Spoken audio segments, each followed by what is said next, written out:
যে মানুষটা আপনাকে সবচেয়ে বেশি সন্দেহ করে ওই মানুষটি আপনাকে সবচেয়ে বেশি ভালোবাসে।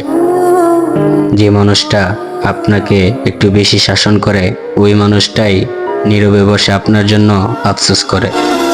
আসলে সন্দেহ ও শাসন করা মানুষগুলো খারাপ হয় না, তারা আপনাকে হারাতে চায় না বলেই এমন করে।